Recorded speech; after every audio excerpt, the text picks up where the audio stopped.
आदित्यनाथ जी, मंच पर विराजमान यूपी सरकार के अन्य मंत्रीगण, जनप्रतिनिधिगण, इस कार्यक्रम में मौजूद देश के खेल जगत से जुड़े सभी वरिष्ठ महानुभाव और मेरे प्यारे काशी के परिवारजनों, आज फिर से बनारस आवे का मौका मिलल हो। जौन आनंद बनारस में मिलला ओकर व्याख्या असंभव है। एक बार फिर बोलिए, ओम नमः पार्वती पतये हर हर महादेव। आज मैं एक ऐसे दिन काशी आया हूं जब चंद्रमा के शिव शक्ति पॉइंट तक पहुंचने का भारत का 1 महीना पूरा हो रहा है। शिव शक्ति यानी वो स्थान जहां बीते महीने की 23 तारीख को हमारा चंद्रयान लैंड हुआ था। एक शिव शक्ति का स्थान चंद्रमा पर है, दूसरा शिव शक्ति का स्थान ये मेरी काशी में है। आज शिव शक्ति के स्थान से शिव शक्ति के उस स्थान पर भारत की विजय की मैं फिर से बधाई देता हूं। मेरे परिवारजनों, जिस स्थान पर हम सब इकट्ठा हुए हैं वह एक पावन स्थल जैसा है। यह स्थान माता विंध्यवासिनी के धाम और काशी नगरी को जोड़ने वाले रास्ते का एक पड़ाव है। यहां से कुछ दूर पर भारतीय लोकतंत्र के प्रखर पुरुष और पूर्व केंद्रीय मंत्री राजनारायण जी का गांव मोतीकोट है। मैं इस धरती से आदरणीय राजनारायण जी और उनकी जन्मभूमि को सर झुका करके प्रणाम करता हूं। मेरे प्यारे परिवारजनों, काशी में आज एक इंटरनेशनल क्रिकेट स्टेडियम की आधारशिला रखी गई है। ये स्टेडियम न सिर्फ वाराणसी बल्कि पूर्वांचल के युवाओं के लिए एक वरदान जैसा होगा। ये स्टेडियम जब बनकर तैयार हो जाएगा तो इसमें एक साथ 30,000 से ज्यादा लोग बैठकर के मैच देख पाएंगे। और मैं जानता हूं, जब से इस स्टेडियम की तस्वीरें बाहर आई हैं, हर काशीवासी गदगद हो गया है। महादेव की नगरी में ये स्टेडियम, उसकी डिजाइन स्वयं महादेव को ही समर्पित है। इसमें क्रिकेट के एक से बढ़कर एक मैच हो गए। इसमें आसपास के युवा खिलाड़ियों को अंतर्राष्ट्रीय स्तर के स्टेडियम में ट्रेनिंग का मौका मिलेगा और इसका बहुत बड़ा लाभ मेरी काशी को होगा। मेरे परिवारजनों, आज क्रिकेट के जरिए दुनिया भारत से जुड़ रही है। दुनिया के नए नए देश क्रिकेट खेलने के लिए आगे आ रहे हैं। जाहिर है, आने वाले दिनों में क्रिकेट मैचों की संख्या भी बढ़ने जा रही है और जब क्रिकेट मैच बढ़ेंगे तो नए नए स्टेडियम भी जरूरत पड़ने वाली है। बनारस का ये इंटरनेशनल क्रिकेट स्टेडियम इस डिमांड को पूरा करेगा। पूरे पूर्वांचल का चमकता हुआ ये सितारा बनने वाला है। यूपी का ये पहला स्टेडियम होगा जिसके निर्माण में बीसीसीआई का भी बहुत सहयोग होगा। मैं बीसीसीआई के पदाधिकारियों का काशी का एमपी होने के नाते, यहां का सांसद होने के नाते मैं आप सबका हृदय से आभार व्यक्त करता हूं। मेरे परिवारजनों, जब खेल का इंफ्रास्ट्रक्चर बनता है, इतना बड़ा स्टेडियम बनता है, तो सिर्फ खेल ही नहीं, स्थानीय अर्थव्यवस्था पर भी उसका सकारात्मक असर होता है। जब स्पोर्ट्स के ऐसे बड़े सेंटर बनेंगे तो उसमें बड़े स्पोर्ट्स आयोजन होंगे। जब बड़े आयोजन होंगे तो बड़ी तादाद में दर्शक और खिलाड़ी आएंगे। इससे होटल वालों को फायदा होता है, छोटी बड़ी खाने पीने की दुकान को फायदा होता है, रिक्शा, ऑटो रिक्शा, टैक्सी, इनको भी फायदा होता है। हमारे नाव चलाने वालों को तो दो दो हाथ में लड्डू हो जाता है। इतने बड़े स्टेडियम की वजह से स्पोर्ट्स कोचिंग के नए सेंटर खुलते हैं।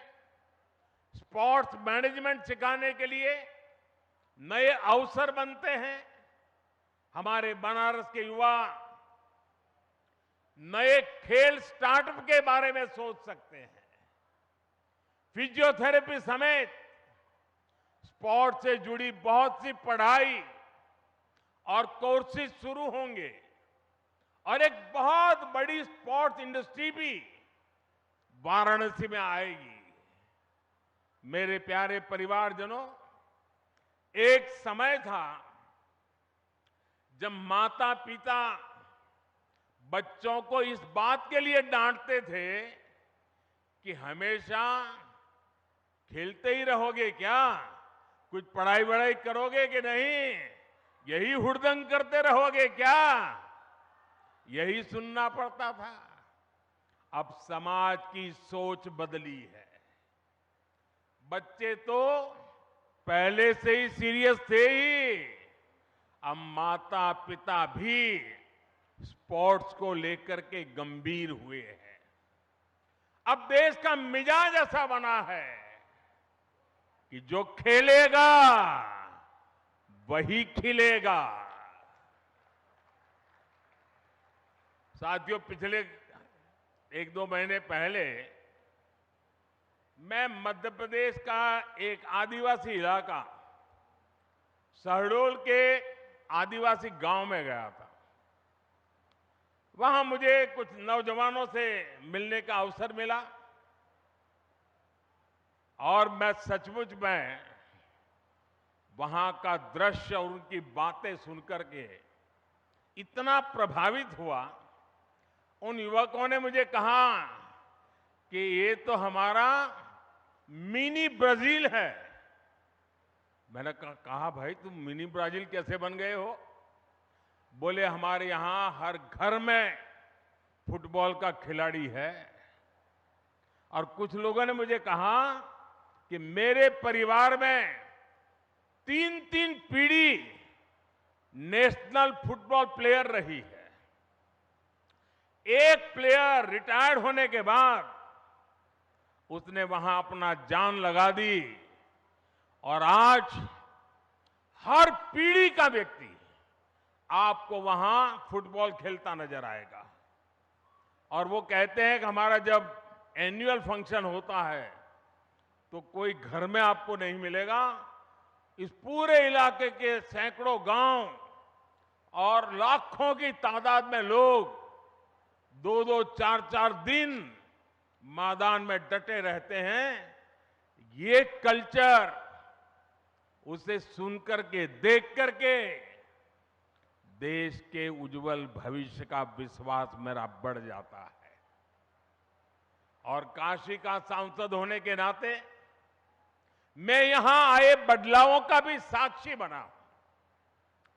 सांसद खेल प्रतियोगिता के दौरान जो उत्साह यहां रहता है, उसकी जानकारी मुझे लगातार पहुंचती रहती है।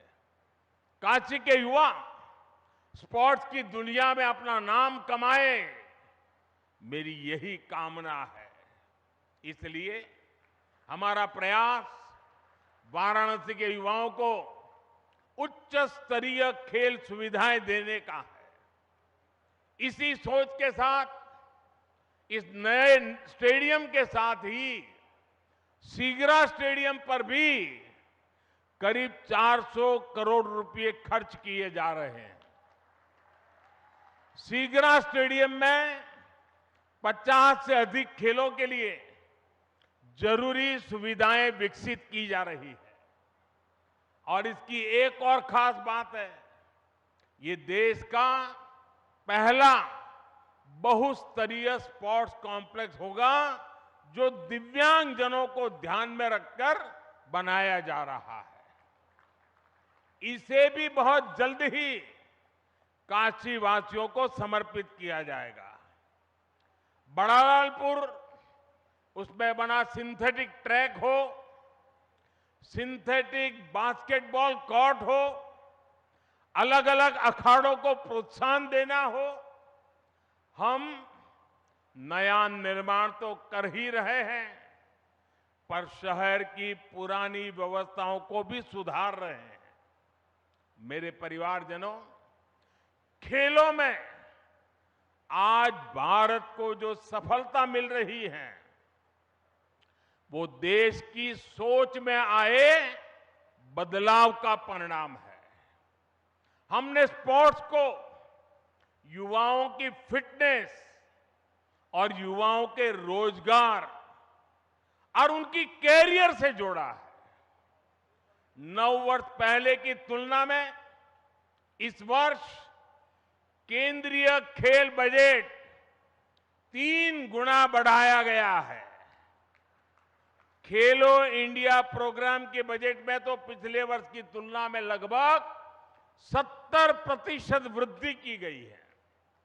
सरकार आज स्कूल से लेकर ओलंपिक पोडियम तक हमारे खिलाड़ियों के साथ टीम मेंबर बनकर साथ चलती है। खेलो इंडिया के तहत देश भर में स्कूल से यूनिवर्सिटी तक की खेल प्रतियोगिताएं हुई है। इनमें बड़ी संख्या में हमारी बेटियों ने भी हिस्सा लिया है। सरकार कदम कदम पर खिलाड़ियों की हर संभव मदद कर रही है।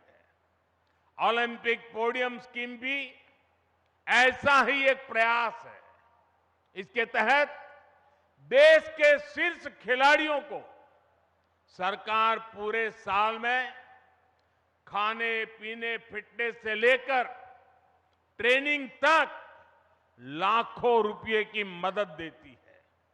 इसका परिणाम हम आज हर अंतर्राष्ट्रीय कंपटीशन में देख रहे हैं। अभी कुछ समय पहले ही वर्ल्ड यूनिवर्सिटी गेम्स में भारत ने इतिहास रचा है।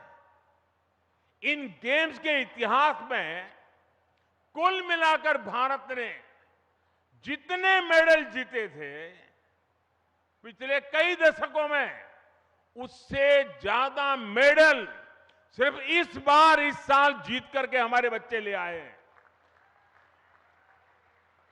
वैसे आज से एशियन गेम्स भी शुरू हो रहे हैं। एशियन गेम्स में हिस्सा लेने गए सभी भारतीय खिलाड़ियों को मैं अपनी शुभकामनाएं देता हूं। साथियों, भारत के गांव-गांव में, कोने-कोने में खेल प्रतिभाएं मौजूद है। खेलों के महारथी मौजूद है। जरूरी है इन्हें तलाशना और इन्हें तराशना।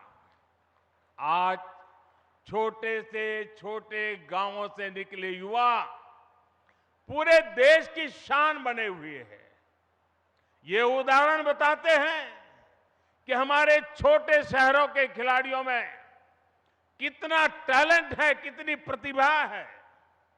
हमें इस टैलेंट को ज्यादा से ज्यादा अवसर देने हैं। इसलिए खेलो इंडिया अभियान से आज बहुत कम उम्र में ही देश के कोने-कोने में टैलेंट की पहचान की जा रही है। खिलाड़ियों की पहचान करके उन्हें इंटरनेशनल लेवल का एथलीट बनाने के लिए सरकार हर कदम उठा रही है। आज इस कार्यक्रम में बहुत से दिग्गज खिलाड़ी हमारे बीच विशेष तौर पर पधारे हैं। स्पोर्ट्स की दुनिया में उन्होंने देश का नाम रोशन किया है।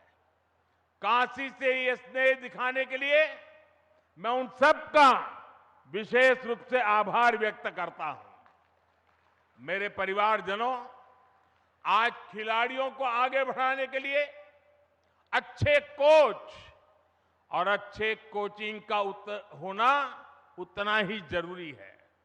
यहां जो दिग्गज खिलाड़ी मौजूद है वो इसकी अहमियत जताते हैं और इसको जानते हैं।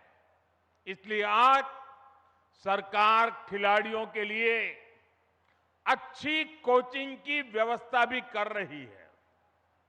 जो खिलाड़ी बड़ी प्रतियोगिताओं में खेल कर आते हैं, जिन्हें राष्ट्रीय अंतर्राष्ट्रीय अनुभव है, उन्हें बतौर कोच काम करने के लिए प्रोत्साहित किया जा रहा है। देश में बीते कुछ वर्षों में युवाओं को अलग अलग खेलों से जोड़ा गया है। साथियों, सरकार गांव-गांव में जो आधुनिक खेल के इंफ्रास्ट्रक्चर का निर्माण कर रही है, उससे गांव के छोटे कस्बों के खिलाड़ियों को भी नए मौके मिलेंगे। पहले बेहतर स्टेडियम सिर्फ दिल्ली, मुंबई, कोलकाता, चेन्नई ऐसे बड़े शहरों में ही उपलब्ध थे। अब देश के हर कोने में, देश के दूर सुदूर इलाकों में भी खिलाड़ियों को ये सुविधाएं देने की कोशिश हो रही है। मुझे खुशी है कि खेलो इंडिया प्रोग्राम के तहत जो स्पोर्ट्स इंफ्रास्ट्रक्चर बनाया जा रहा है, उसका बहुत अधिक लाभ हमारी बेटियों को हो रहा है। अब बेटियों को खेलने के लिए, ट्रेनिंग के लिए घर से ज्यादा दूर जाने की मजबूरी कम हो रही है। साथियों, नई नेशनल एजुकेशन पॉलिसी में खेल को उसी कैटेगरी में रखा गया है